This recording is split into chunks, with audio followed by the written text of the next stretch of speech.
ওই রাঙা মাটির পথ আমার মনে ভুটির পথ। Hello guys, welcome back to my YouTube channel.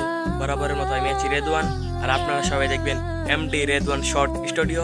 আজকে আমরা যাচ্ছি কিশোরগঞ্জের পাগলা মসজিদ দেখার জন্য। আমরা এসেছি কিশোরগঞ্জ, তাই ভাবলাম এই পাগলা মসজিদে দেখে আসি। শুধু খালি নামই শুনেছি, অনেকবার নাম শুনেছি পাগলা মসজিদ, অনেক বছরে বছরে নাম শুনি, তাই আসলাম কিশোরগঞ্জ। তাই ভাবলাম এই কিশোরগঞ্জের পাগলা মসজিদটা দেখে আসি, আর আপনাদেরকেও দেখার সুযোগ করে দেই, তাই এই ভিডিওটা করলাম। চলুন বিস্তারিত আলাপ করে এই ভিডিওটা শুরু করা যাক। চলুন গাইস, যাওয়া যাক। আর আমরা আছি এখন গ্রামে, গ্রাম থেকে যাইতে হবে শহরে, আর গ্রাম থেকে অনেক দূর শহর, প্রায় আধা ঘন্টার মতো লাগে বলেছে। আমরা কিন্তু জানি না, আমরা এর আগে যাই নাই, অনেকবার শুনেছি পাগলা মসজিদ। আর আমরা সরাইল থেকে যে কিশোরগঞ্জ এসেছি, আর পাগলা মসজিদে আর আধা ঘন্টা লাগবে দেখার জন্য, তাই ভাবলাম দেখে আসি। আর সময় নাই আমাদের হাতে, সময় থাকলে অবশ্যই আমরা যাইতাম এই আওয়ারে দেখার জন্য। আওয়ার দেখার জন্য আমি বলেছিলাম যাওয়ার জন্য, কিন্তু আমরা একদিনই থাকবো, তাই বলেছে আমরা যাইতে পারবো না, যাইলে পুরো একদিন লাগবে। আর নিজের কাছে অনেক ভালো লাগছে, তো আমরা পাগলা মসজিদ দেখার জন্য যাইতেছি। এই দেখেন কত সুন্দর ভিউ, অনেক সুন্দর লাগতেছে গাছপালাটা। আমি বেশি আলাপ না করি, আপনারা সুন্দর ভিউটা দেখেন।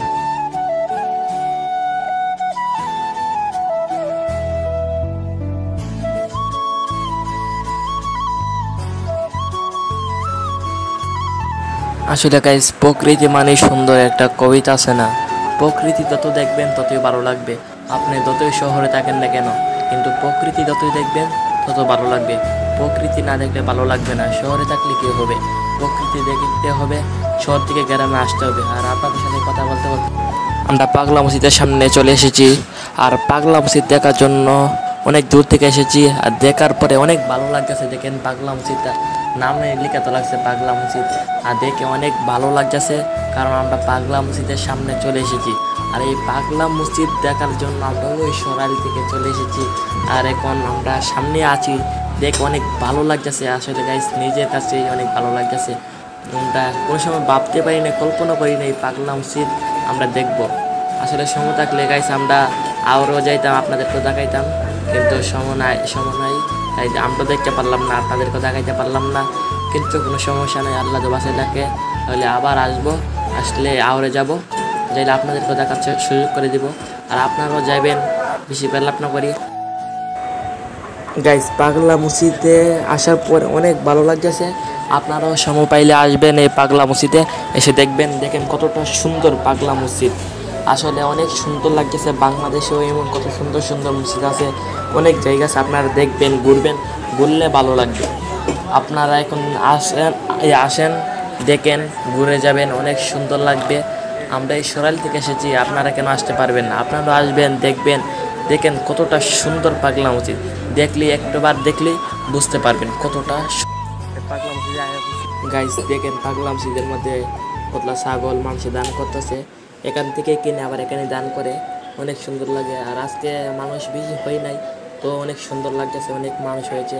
আর এটা হচ্ছে পাগলা মসজিদের মাঠটা, আর আমি এখন আছি পাগলা মসজিদের মাঠের সামনে। আর এখন আজান দাঁড়াইছে, তাই ভাবলাম নামাজটা পড়েই যাই। এই দেখেন উজুখানাটা অনেক সুন্দর, কতটা সুন্দর উজুখানা, সবাই উজু করতেছে। দেখেন কতগুলো মানুষ, অনেক সুন্দর লাগে। আমরা তারপরে মসজিদের ভিতরে ঢুকে যাইলাম, দেখেন কতলা এসি লাগাইছে, কত বড় বড় মসজিদ, অনেক সুন্দর লাগে মসজিদটা। এখানে আমরা নামাজ পড়েছি, ভিডিও করতে পারি নাই, তারপরে যতটুক পারেছি ততটুক করেছি।